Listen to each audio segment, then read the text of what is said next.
महाराष्ट्र के नासिक के पंचवटी में गोदावरी जी के तट पर अपने हाथों से कुटिया बना के भगवान पंचवटी में रहने लगे। एक दिन शूर्पणखा पहुंची पंचवटी। शूर्पणखा को जानते हैं? कौन थी? रावण की बहन थी। शूर्पणखा रावण की बहिनी, दुष्ट हृदय दारुण जस अहिनी। पंचवटी सो गई एक बारा, देख बिकल भई जुगल कुमारा। जैसे पंचवटी गई उसने राम लक्ष्मण जी को दूर से देखा। भगवान का रूप देखते मोहित हो गई।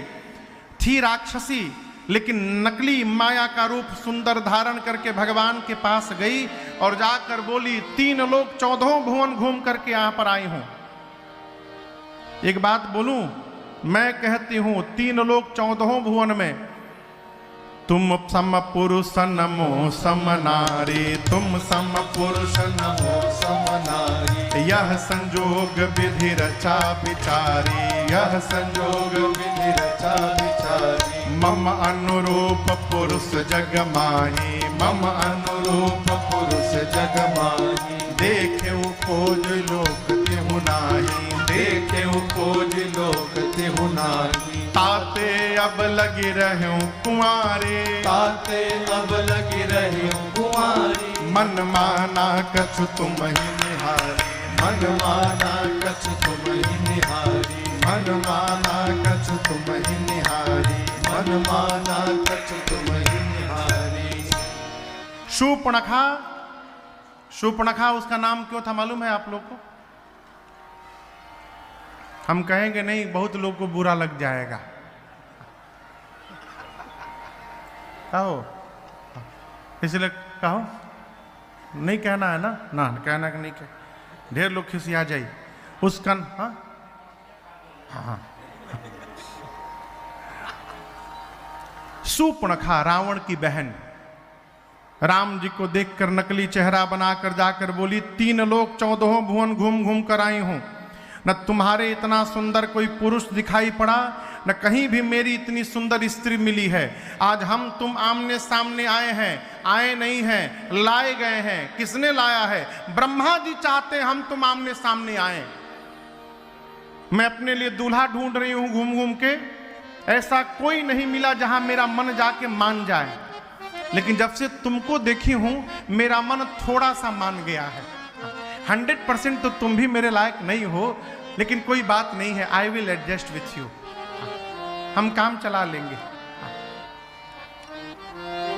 राम जी सुनने तो सोचने लगे कि जो लड़की अपने लिए घूम के दुल्हा ढूंढ रही है वो कितना बढ़िया घर से आई है, अपने बारे में तो खुदे बताई है। ये कह रही है कि हमको देखकर थोड़ा सा मन माना है, यानी हमसे सुंदर मिली तो भाग जाई। मन माना कछु तुम ही निहारी कह रही है। तो भगवान बोले, अभी प्रैक्टिकल करके देखूं भागत या कि नहीं भागत। तो भगवान देखे भी नहीं उसको, सीता मैया की ओर देखते रहे। बोले, हमको क्या देखी हो? तनी होने जा पंडाल के होने, अहि कुंवार मोर लघु भ्राता। हमारा छोटा भाई है, कुंवारा है अभी, एक बार उनको देखो तब पता चली। अच्छा आप बताओ, लक्ष्मण जी कुंवारे हैं का? तो राम जी कहे कह रहे कि अहि कुंवार मोर लघु भ्राता। ये राम जी ने विनोद किया। शूर्पणखा के पति का नाम था विद्युत जिह्वा और उसको रावण ही मार दिया था। माने रावण अपने बहनोइये के मार दिया था। स्वयं शादीशुदा थी लेकिन आकर बोली, मैं अब तक कुंवारी हूं। भगवान विनोद किए, जैसे तुम कुंवारी हो वैसने हमारा छोट भाई है, वो भी कुंवारा है, उन्हीं के पास जाओ। जैसे लक्ष्मण जी के पास पहुंची, लक्ष्मण भैया दूर से देख लिए, ये तो रावण की बहन शूर्पणखा है। वो गई जाकर वही पेन ड्राइव वहां भी चालू कर दी। 3 लोग 14 भुवन में घूम घूम कर आए हूं, कोई नहीं मिला हमारे तुम्हारे इतना सुंदर हम तुम मिले हैं। ब्रह्मा जी चाहते हम लोग मिले, हम लोग शादी कर लें, शादी कर लो मेरे साथ। लक्ष्मण जी बोले, रुक जा, हमके चिन्हत अरू, हम के हैं? तो बोली कि वहां जो बैठे हैं उधर, वो बोले हैं आप कुमार हैं। लक्ष्मण जी, हम कुंवार नहीं, हम खाली मारत हैं बस। भैया कहत हैं, हम मारत हैं। अच्छा ये बताओ क्यों शादी करोगी? बोली हमको रानी बनना है। लक्ष्मण जी बोले पहले हमार परिचय सुन लो। सुंदरी सुन मैं उनकर दासा, जिसने तुमको मेरे पास भेजा है मैं उनका दास हूं। तो बोली वो कौन थे? बोले वो प्रभु समर्थ कौशलपुर राजा।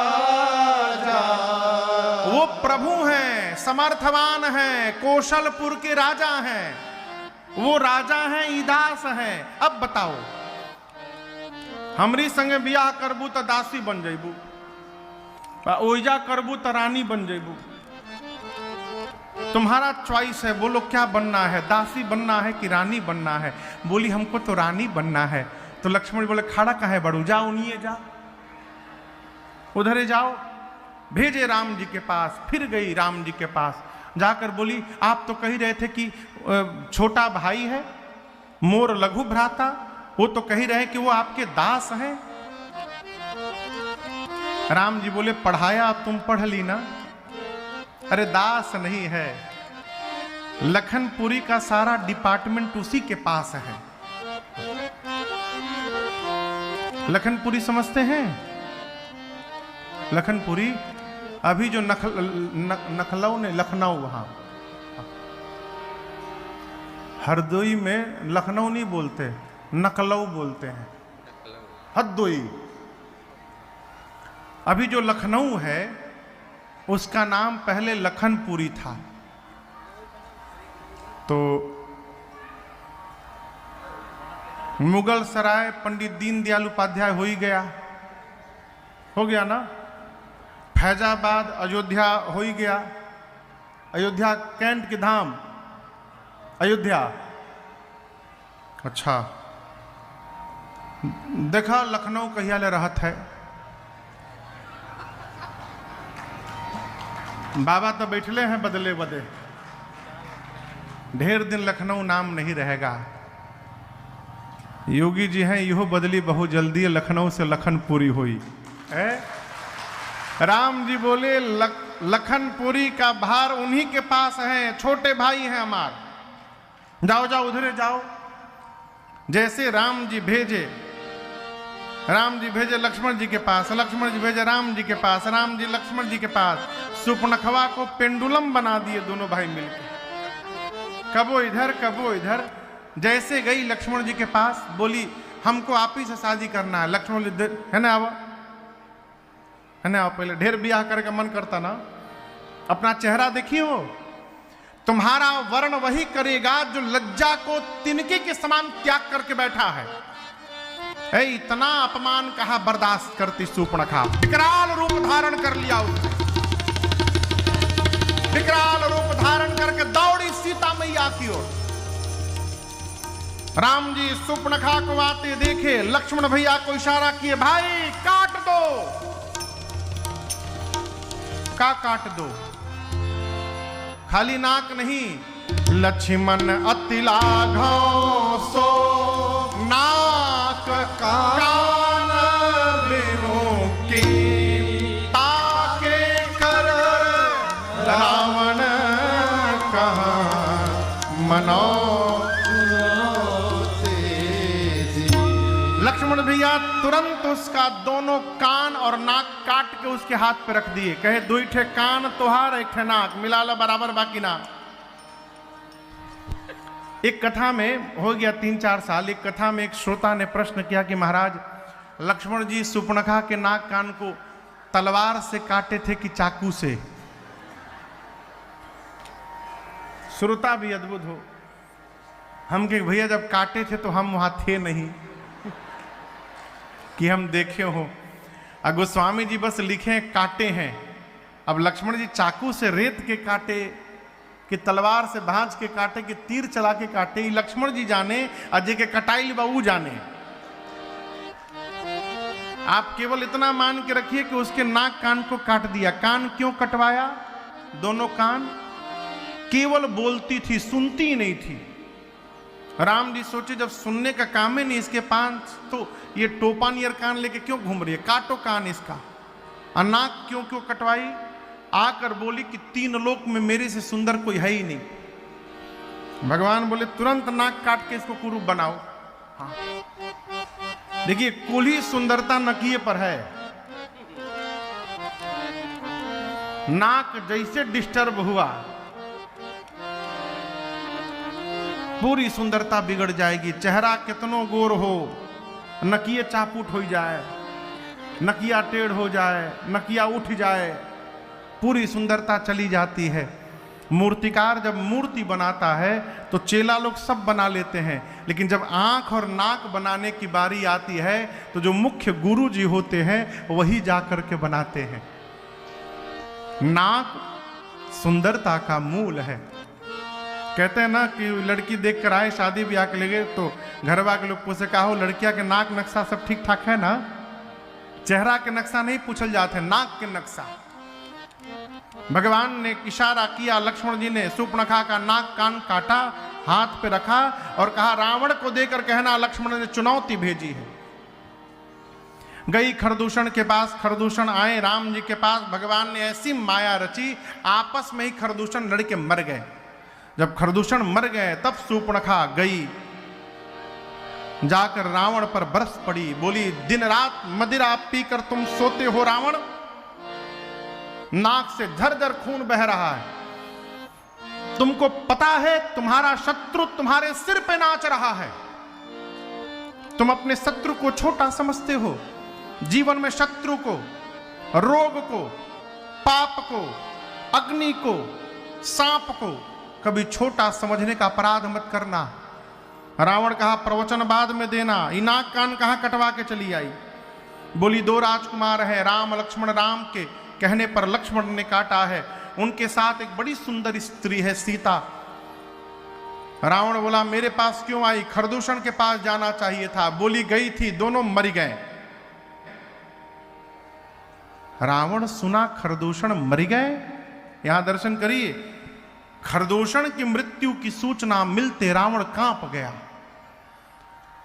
शूर्पणखा को उपचार के लिए विदा करके और एकांत में जाकर रावण सोचने लगा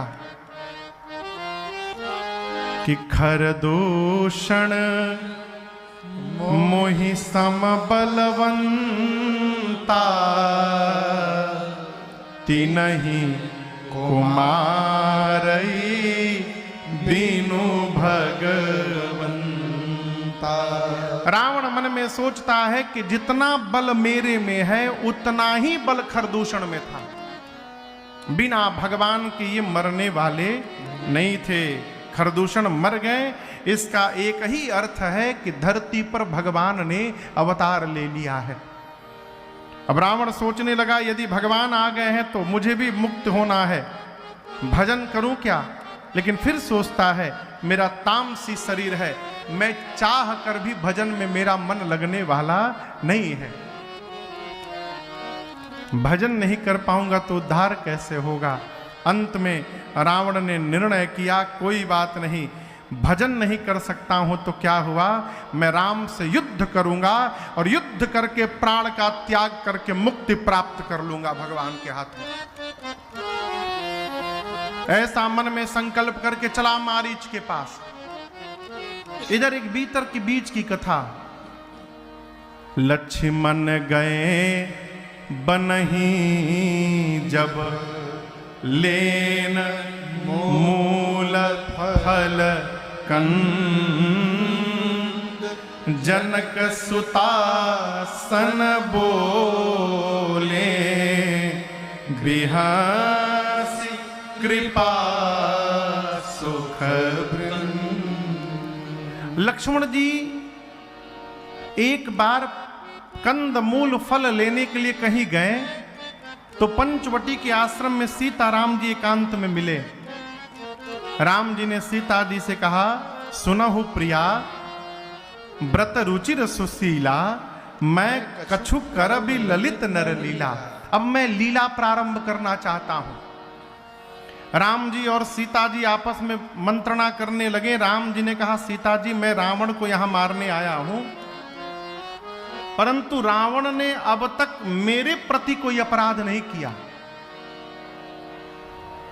देखिए, कोई आदमी कितना भी बुरा हो, जब तक वो आपके खिलाफ कोई गलत कार्य न करे तब तक आप कैसे मारेंगे? प्रश्न है ना। राम जी बोल रहे हैं कि रावण ने अब तक मेरे प्रति कोई अपराध नहीं किया, इसलिए मैं उसको मार नहीं पा रहा हूं। मैं चाहता हूं वो अपराध करे जिससे मुझे उसे मारने का कारण मिल जाए। मां ने कहा, प्रभु फिर आज्ञा। भैया आ गए का हो? जय हो, जय हो, जय हो, जय हो, जय हो। स्वागतम। बाबू डॉक्टर उदेश्वर सिंह जी रहते तो लंदन में हैं, लेकिन अभी किसी काम से गांव पर भैया आए हुए हैं, तो कथा में अभी ऋषिकेश से भगे भगे आए हैं। बहुत बहुत स्वागत आपका। जय जय।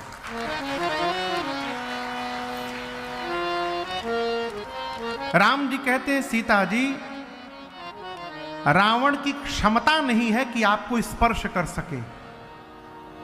देखिए, लोग कहते हैं रावण ने मां को उठाकर रावण लेके चला गया। एक प्रश्न है, सीता जी भगवान शंकर के धनुष को बाएं हाथ से उठाई थी। बाएं हाथ से धनुष उठा के मां ने नीचे लेपन किया था। जिस धनुष को मेरी मां बाएं हाथ से उठा ली थी, रावण उस धनुष को तो उठा ही नहीं पाया था। जिस धनुष को मेरी मां उठा ली थी, रावण जब उस धनुष को नहीं उठा पाया तो मेरी मां को क्या खाक उठाएगा? रावण मेरी मां को छू भी नहीं सकता था।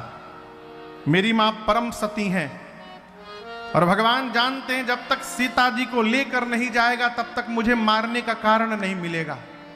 तो भगवान ने सीता मैया से कहा, सीता जी जब तक धरती से निशाचरों का अंत नहीं कर देता हूं मैं, तब तक एक काम करिए, आप जाकर अग्नि में छिप जाइए।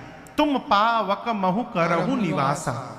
सीता मैया जाकर अग्नि में बैठ गईं और राम जी के पास मां ने अपना फोटो रख दिया, प्रतिबिंब। अब याद रखिएगा, रावण मेरी मां को लेके लंका नहीं गया है, रावण सीता मैया का फोटो लेके लंका गया है। और युद्ध के बाद जो अग्नि परीक्षण की चर्चा आप करते हैं, वो कोई परीक्षण नहीं हुआ था। लंका से नकली सीता जी आई थी, असली सीता मैया अग्नि में विराजमान थी। अपनी सीता जी को अग्नि से वापस बुलाने के लिए भगवान ने ये झूठी रचना रची। प्रतिबिंब की सीता जी जाके जल गई और असली मैया बाहर निकल के चली आई। इस रहस्य को राम जी और सीता मैया को छोड़कर लक्ष्मण जी भी नहीं जान पाए। रावण पहुंचा मारीच के पास और दर्शन करिए, जाकर हाथ जोड़कर रावण कहता है, मामा मारीच के श्री चरणों में दशानन का दंडवत स्वीकार हो। यहां गोस्वामी जी एक बात कहते हैं, दुष्ट व्यक्ति जब बहुत मीठा मीठा बोलने लगे तो सावधान हो जाना चाहिए। क्यों? ये दुष्ट मीठा बोल रहा है, इसका अर्थ है कि अब ये घात करने के लिए यहां पर आया है। सावधान हो जाइए। नमन नीच के अति दुखदाई, जिम अंकुश धनु उरग बिलाई। अंकुश, सांप, तीर और बिल्ली, ये चारों जब जब पीछे जाते हैं तब तब प्रहार करते हैं। बाण पर रखकर, धनुष पर रखकर बाण को खींचते हैं, पीछे तो आगे जाता है। सांप को डसना होता है तो फन पहले पीछे लेता है, फिर डसता है। बिल्ली को झपट्टा मारना होता है तो शरीर को पहले पीछे खींचती है। उसी प्रकार दुष्ट व्यक्ति जब झुकना प्रारंभ करे, इसका अर्थ है कि अब घात करने वाला है, सावधान। मारीच सावधान हो गए।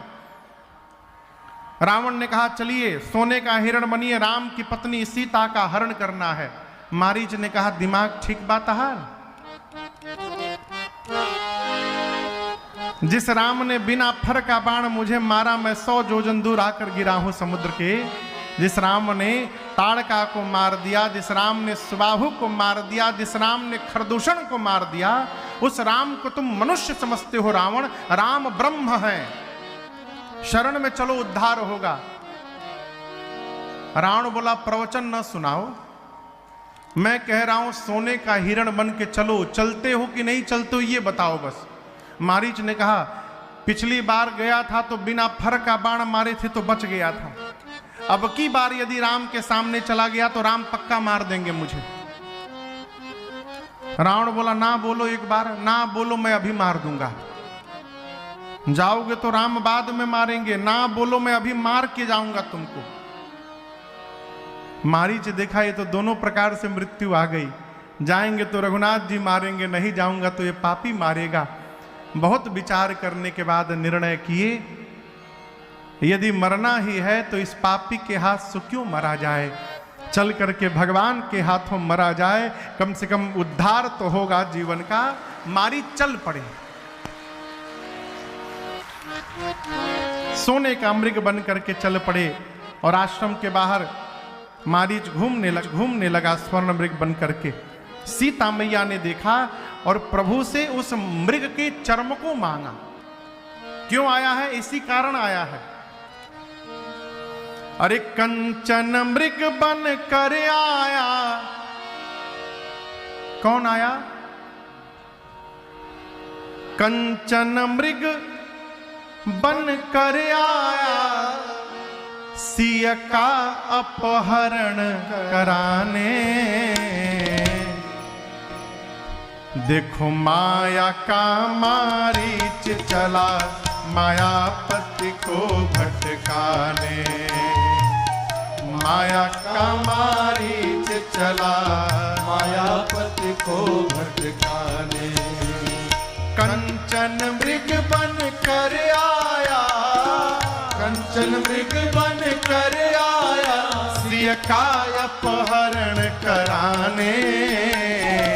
माया का मारीच चला, मायापति को भटकाने। माया का मारीच चला, मायापति को भटकाने।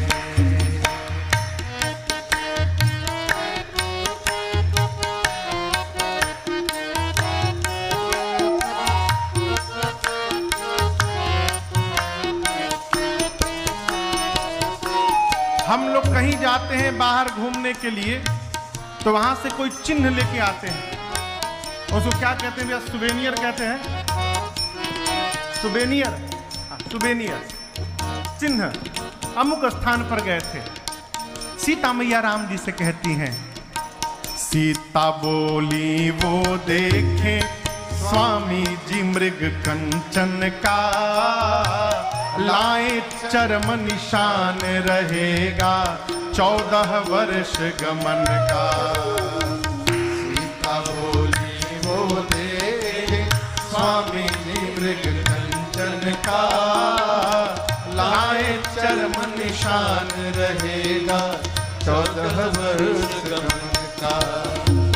सिया माया की माया का मृग, दोनों नकली है। माया की माया का, अरे सिया माया की माया का मृग, सिया माया की माया का, और लगे राम मुस्काने।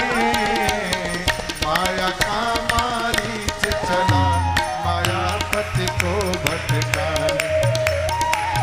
माया का मारीच चला, मायापति को भटकाने।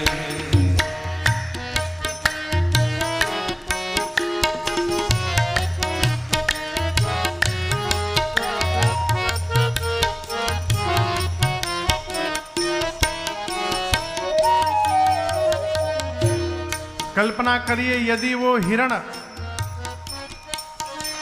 स्वर्ण का न दिखाई दिया होता तो सीता मैया उसके चर्म को न मांगती।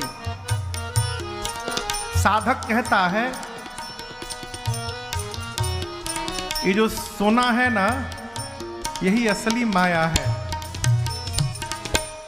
अब बुरा न मानिएगा, इसी माया ने सबको फंसाया है।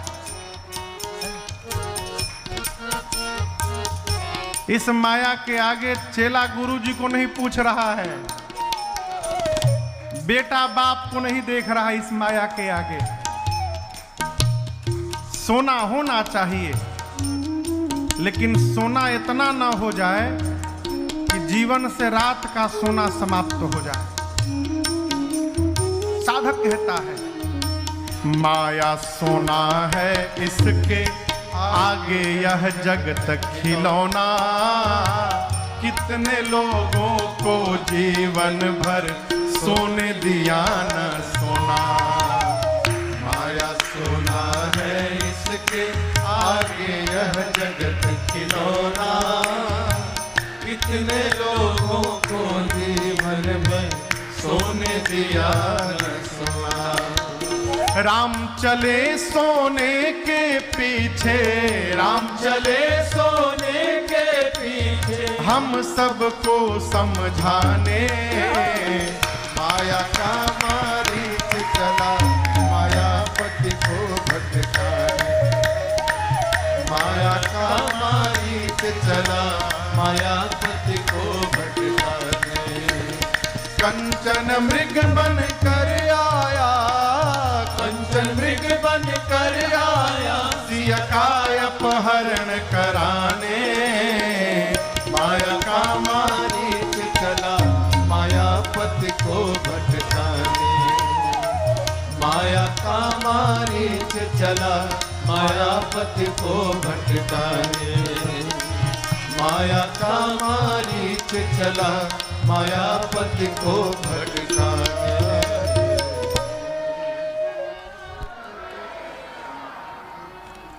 माँ ने मारीच के चर्म को मांगा, स्वर्ण मृग के चर्म को, और भगवान चल पड़े। यही समय है साहब।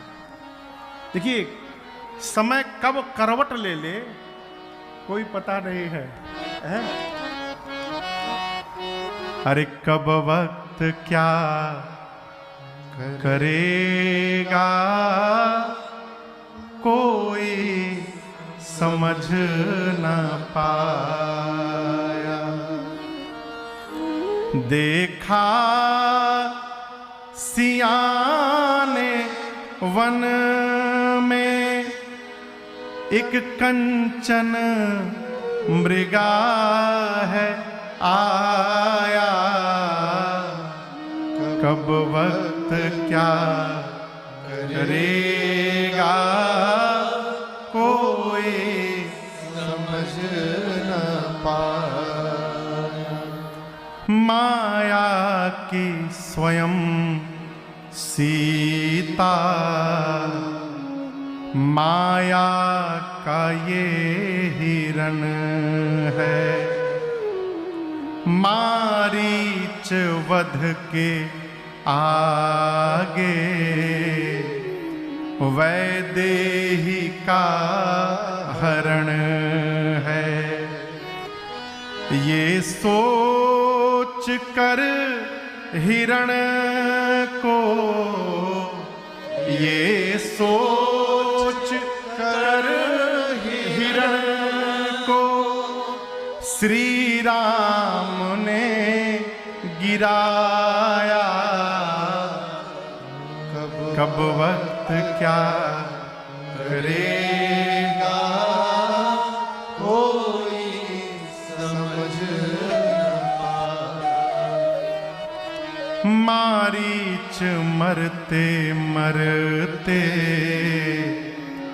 श्री राम शब्द बोला और कहा, करना क्षमा हे राघव, यह मुक्ति का था चोला। प्रभु, ये मैं हिरण नहीं बना हूं, मैंने हिरण का चोला नहीं पहना था प्रभु। आज इस मारीच ने अपने मुक्ति का चोला पहना था। यदि मैं हिरण का चोला ना पहनता तो आज आप मुझे मुक्त करने ना आते। प्रभु, ये मुक्ति का चोला था मेरे लिए। भगवान ने मारीच को अपने धाम विदा किया और ये सुनकर राही खुशी है प्रभु ने निज धाम को पठाया, कब वक्त क्या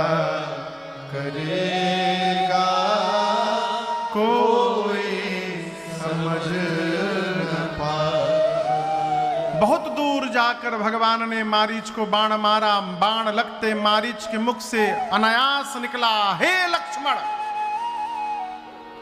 जोर से लक्ष्मण बोला और पाछे सुमिरे सी मन महु रामा, पीछे से मन में राम शब्द बोलकर और मारीच ने अपने प्राण का त्याग कर दिया। आप दर्शन करिए, बड़े बड़े महात्माओं के मुख से मरते समय राम नहीं निकलत है सरकार। मारीच के मुख से राम शब्द निकला। भगवान ने अपने धाम विदा किया। यहां हाँ लक्ष्मण की आवाज सीता जी लक्ष्मण जी सुने। सीता मैया ने बरबस लक्ष्मण जी को राम जी के पास भेजा। और आप सब जानते हैं रावण आया है सन्यासी का रूप धारण करके और मेरी मां का हरण करके ले गया है। जब रावण पुष्पक विमान में सीता जी को लेकर गया तो दर्शन करिए, सारे देवता खड़े हैं आकाश में। किसी भी देवता की हिम्मत नहीं हुई कि रावण का मार्ग रोक ले। लेकिन आप कितने सौभाग्यशाली और बड़भागी हैं। हम उस देश में रहते हैं जिस देश का एक पक्षी जिस कार्य को देवता नहीं कर पाए, उस कार्य को इस भारत मिट्टी का एक पक्षी ने करके दिखा दिया। गीधराज जटायु जी महाराज। आपको पता है जटायु जी जिस समय रावण के चुनौती दी उस समय उनकी उम्र कितनी थी उदय भैया? 60,000 वर्ष। 60,000 वृद्ध हो गए हैं। महाराज दशरथ के सखा हैं। कौन? जटायु जी महाराज। एक बार देवासुर संग्राम में महाराज जब रथ से गिरने लगे नीचे तो जटायु जी ने जाकर दशरथ जी के प्राण की रक्षा की थी। उस समय दोनों में मित्रता हो गई थी। जब दशरथ जी ने पूछा कि मित्र मैं आपके लिए क्या कर सकता हूं, जटायु जी बोले मेरे पास संतान नहीं है। दशरथ जी बोले पहली संतान को पुत्र को मैं आपको सौंपूंगा। जब राम जी जन्म लिए तो उस उत्सव में जटायु जी भी महाराज गए थे। और जटायु जी ने जाकर राम जी के प्रति जब श्री दशरथ जी के भाव का दर्शन किया, उनके प्रेम का दर्शन किया, तो जटायु जी की हिम्मत नहीं हुई दशरथ जी से राम जी को मांग लेने की। तो बोले देखिए वचन के अनुसार तो ये मेरे पुत्र अब हुए, लेकिन मैं इनको ले नहीं जाऊंगा, आप ही अपने पास अभी रखिए, बाद में ले जाऊंगा। और इसी वचन के कारण आप दर्शन करिए, ज्येष्ठ पुत्र का कर्तव्य होता है पिता को अग्नि देना। राम जी ने जो सौभाग्य दशरथ जी को नहीं दिया, वो सौभाग्य राम जी ने श्री जटायु जी महाराज को प्रदान किया है। इसी वरदान के कारण जटायु जी ने देखा रघुकुल तिलक नारी पहचानी। रघुकुल के तिलक राघव की अर्धांगिनी अपनी बहू जानकी को पहचाने। कौन? जटायु जी महाराज। पूरा शरीर क्रोध में भड़क उठा, बोले सीते पुत्री करस जनित्रासा, आता हूं करिहूं जात धान करनासा। अभी आकर उसको समाप्त करता हूं रावण को। जटायु जी वहीं से चिल्लाए, रे रे दुष्ट ठाढ़ की न होई। आपको बताऊं रावण के पूरे जीवन काल में आज पहली बार कोई ऐसा था जिसने रावण को दुष्ट बोलकर संबोधित किया। रावण जी नहीं, दशानन जी नहीं, दुष्ट कहा। रावण खड़ा हो गया, किसकी मृत्यु आ गई? जटायु जी उड़ने को तैयार भय, बूढ़े हो गए हैं, उड़ ही नहीं पा रहे हैं। पंखों को फैलाया, जब 2-3 बार प्रयास किया नहीं उड़ पा रहे थे, उतनी ऊंची छलांग, तो जटायु जी अपने पंखों को कोसने लगे। बोले अधम, मांस भक्षण करने का समय था तो ऊंची छलांग मारते थे, आज एक अबला को बचाने जाना है तो तुम हिम्मत नहीं दे रहे हो। जैसे जोश आया जटायु जी ने छलांग लगाई रावण ने आते देखा, उसको लगा कि कहीं मैनाक पर्वत तो नहीं आ रहा है, और निकट गए, लगा मानो गरुड़ पर बैठकर नारायण आ रहे हो। कांप गया रावण, और निकट गए जब जटायु जी, तो रावण पहचान गया, ये तो बूढ़ा जटायु आ रहा है, आने दो आने दो, मेरे भुजारूपी तीर्थ में प्राण का त्याग करने आ रहा है। जटायु जी जाकर बोले, रावण एक बात केवल तुमसे कहने आया हूं, सीता को वापस करो, वापस करो, नहीं तो जिस प्रकार अग्नि में कीड़े मकोड़े जलकर भस्म होते हैं, राम के क्रोध रूपी अग्नि में तुम्हारा पूरा परिवार भस्म हो जाएगा।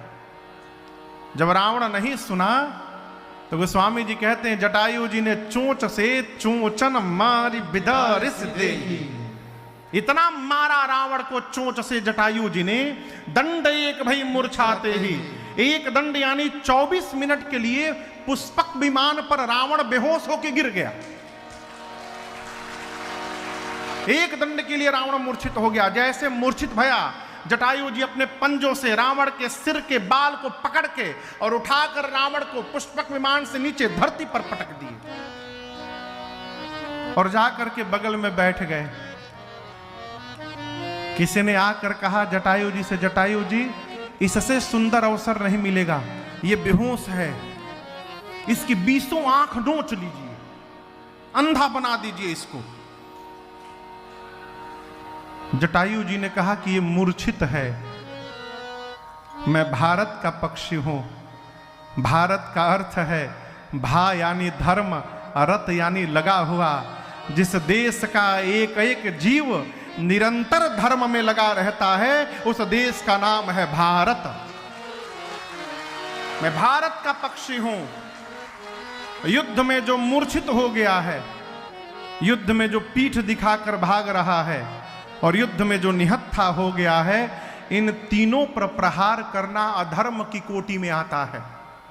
मैं इसको मार नहीं सकता हूं। उसने कहा, धर्म अधर्म की परिभाषा बताइएगा, ये जग गया ना अब तो आपका प्राण ले लेगा। तो जटायु जी बोले, सुनो, अधर्म पूर्वक जीवित रहने से अच्छा है धर्म पूर्वक मृत्यु का वरण कर लिया जाए। मैं मरना स्वीकार करूंगा, परंतु अधर्म पूर्वक युद्ध नहीं कर सकता।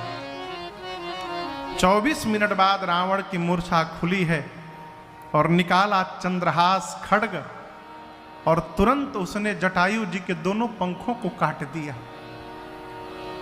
आकाश में जैसे पंख कटा है, गोस्वामी जी कहते हैं